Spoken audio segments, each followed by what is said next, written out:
اللہ تعالیٰ نے روز اول سے لے کر حضور کریم صلی اللہ علیہ وسلم تک نسل آدم کی ہدایت کے لیے بہت سی ہستیوں کو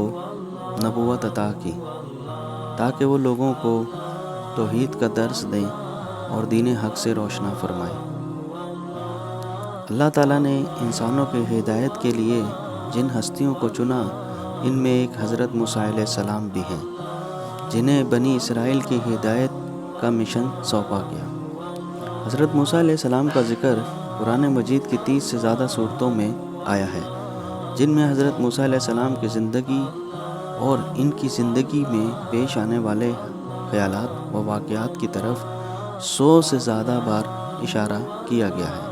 اور آپ علیہ السلام کا نام قرآن پاک میں 126 بار آیا ہے۔ اللہ تعالیٰ نے آپ علیہ السلام کی زندگی میں پیش آنے والے خیالات و واقعات کو تفصیل سے بیان فرمایا ہے۔ دوستو، بنی اسرائیل وہ قوم ہے جس کو اللہ تعالیٰ نے بہت سی نعمتیں عطا کی، لیکن یہ قوم پھر بھی نافرمانی کرتی رہی۔ اللہ تعالیٰ نے اس نافرمان قوم کی اصلاح کے لیے بے شمار انبیاء کرام کو مبعوث فرمایا۔ اس کے باوجود یہ قوم صراط مستقیم پر نہ آئی۔ یہ قوم اتنی بدبخت تھی کہ انبیاء کرام کو نقصان پہنچانے سے بھی گریز نہیں کرتے تھے، اور اللہ تعالیٰ کے ان خاص بندوں کی کھلی نشانی اور معجزات کو دیکھ کر بھی یہ ہدایت قبول نہیں کرتے تھے۔ یہ قوم مصر میں فرعون کی غلامی میں زندگی گزار رہی تھی، تو اللہ تعالیٰ نے اس قوم کی مدد کے لیے حضرت موسیٰ علیہ السلام کو بھیجا تھا۔ آپ علیہ السلام نے اس قوم کو فرعون سے آزاد کروایا اور حق کی دعوت دی۔ دوستو، آپ علیہ السلام نے اپنی مبارک زندگی میں بہت ساری مشکلات کا سامنا کیا۔ بنی اسرائیل کی نافرمانیوں اور زندگی کی تمام مشکلات کا سامنا کرتے کرتے آپ علیہ السلام کا دنیا سے رخصت کا وقت آ گیا۔ آپ علیہ السلام 120 برس کی عمر میں اللہ تعالیٰ کے رحمت میں چلے گئے۔ حضرت ابو ہریرہ رضی اللہ عنہ کہتے ہیں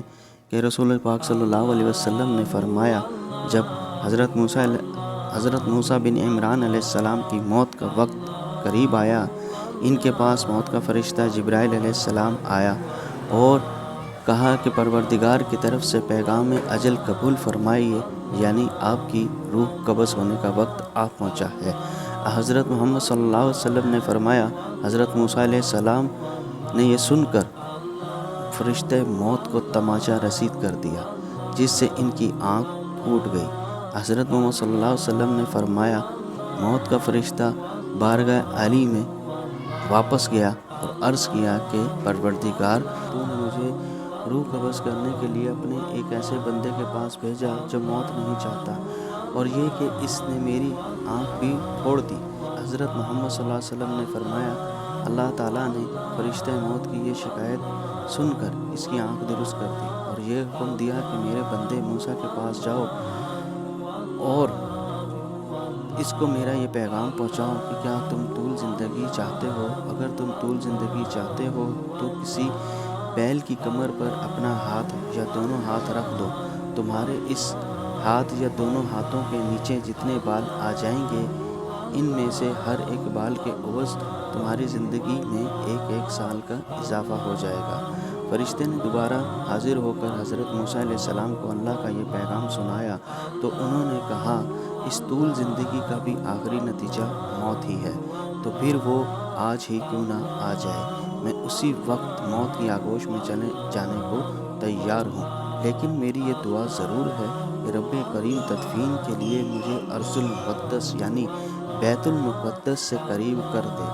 اگرچہ ایک پھینکے ہوئے پتھر کے بقدر ہو۔ اس کے بعد رسول کریم صلی اللہ علیہ وسلم نے صحابہ کرام کو مخاطب کر کے فرمایا کہ اگر میں بیت المقدس کے قریب ہوتا تو تمہیں حضرت موسیٰ علیہ السلام کی قبر کا نشان دکھاتا، جو ایک راستے کے کنارے پر سرخ ٹیلے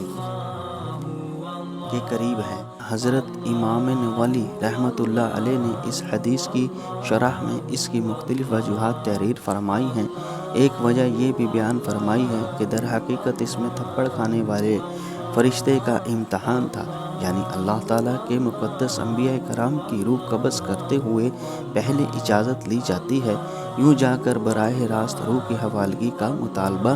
نہیں کیا جاتا، اور اللہ تعالیٰ جس کا چاہیں امتحان لے لیتے ہیں اور جو چاہیں اپنی مخلوق میں پیدا فرما دیتے ہیں۔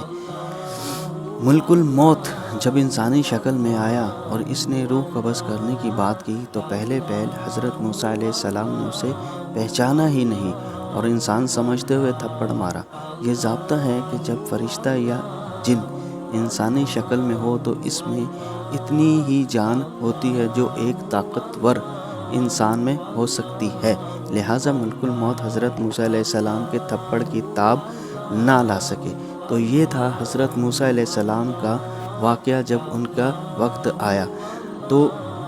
اتنا رہنے کے بعد بھی حضرت موسیٰ علیہ السلام جو ہیں وہ دنیا سے رخصت ہو گئے، تو ہم سب نے ہی چلے جانا ہے، لیکن جاتے وقت ایسا ضرور کر کے جائیں کہ اللہ کی بارگاہ میں جب پیش ہوں تو ایسے نہ پیش ہوں کہ کوئی مجرم ہو، ایسے پیش ہوں کہ اللہ کے مہمان ہو۔ اللہ تعالی ہم سب پر اپنا رحم و کرم فرمائے۔ اب تک کے لیے دیجیے اجازت، اللہ حافظ۔